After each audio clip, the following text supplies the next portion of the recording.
Welcome back to Taja's Garden. I'm the gardening realtor. If you're new here, I'm glad you're here, and if you're returning, welcome back.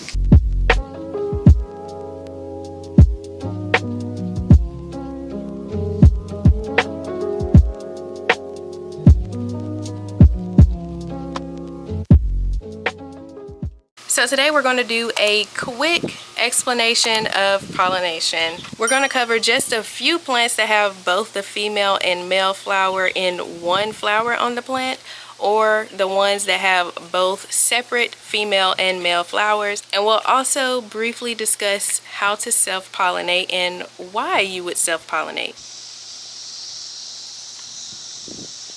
Now let's start with peppers. Peppers have both the male and female part inside of one flower. Plants that have both the female and male part inside of one flower, they can easily be wind pollinated in order to get the pollen from the top all the way to the inside of the flower. So deep inside of the flower is the stigma, or the female portion of that flower. Once the pollen fertilizes that area, then it will fall off and look like this, and the fruit will start to form. If you live in an area and you don't get much wind, just to guarantee pollination, you can come out and just shake that flower back and forth. You can do the same with those tomato flowers, and you've self-pollinated that flower. Now let's talk about tomatoes. Tomatoes are the same. They have the female and male portion inside of that same flower. So every once in a while you may see a bee or another pollinator come by, and they're out here trying to get to the pollen. Once it completely opens up, they'll try to get to that pollen, and half of their body is probably deep inside of this flower. So once the pollen reaches to the inside of that flower, then that is how that is pollinated. And again, if you don't live somewhere that's windy, you can just gently shake it back and forth and it pollinates it. Now let's talk about cucumbers. Cucumbers do not have both parts in one flower. They actually have different flowers. One will be female and one will be male. So let's find a female flower. And the female flower is always going to be the one that has the fruit on it, because the female flowers bear the fruit. You may have a lot of male flowers. Here's a female flower right here. Trying to get to it without messing with this tassel. Alright, so this is a female flower on this cucumber plant, and you can tell it's a female flower because you can see what is going to be a cucumber right there. And the male flowers look like this. They don't have any fruit. So to self-pollinate, if you don't have a lot of pollinators in your garden, which pollinators can be multiple insects, and I'll get to that in a few minutes actually. So we'll take this flower off. We're going to peel those petals back just to make it a little bit easier to get to that pollen. Okay, so the pollen is right in there. We're going to take this and go to the female flower and just rub it inside.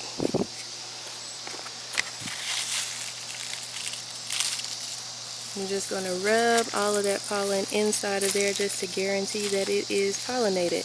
And that is how you pollinate cucumbers or veggies and fruits that have separate female and male flowers. Rub all of that inside of it, and now it is pollinated. And the same goes for those veggies or fruit like cantaloupe, watermelon. Now okra is different. They actually have both the female and male part in one flower, and I don't have issues with them being pollinated. I'm trying to see if I can find an open flower right now. I think I saw one this morning, or maybe that was yesterday.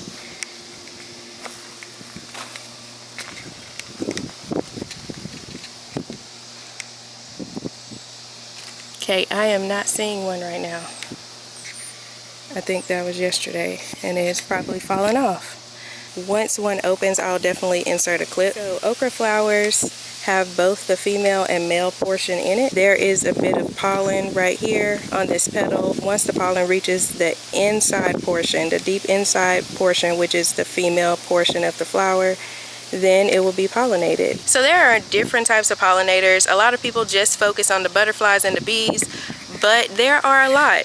Even your ants. Ants are pollinators. I know I see a lot of ants around my peppers. They help pollinate my pepper flowers and my okra flowers. So when I see ants around the flowers, I don't bother with it because I know that they're just pollinating it.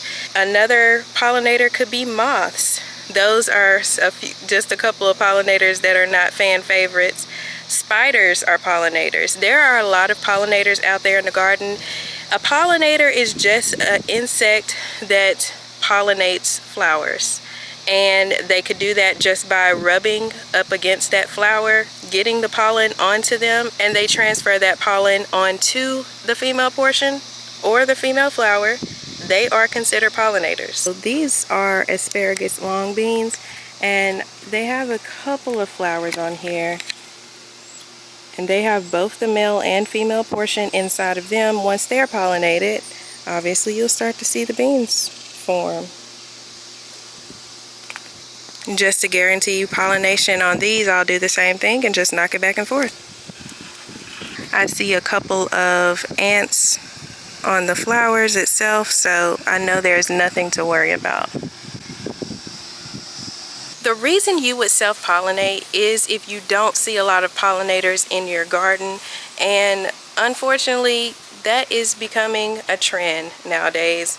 A lot of chemicals that are used is actually killing a lot of pollinators. So if you don't see very many pollinators in your garden, or if you're noticing a lot of flowers dropping off, that may be a sign that it just wasn't pollinated in time. And self-pollinating can actually help.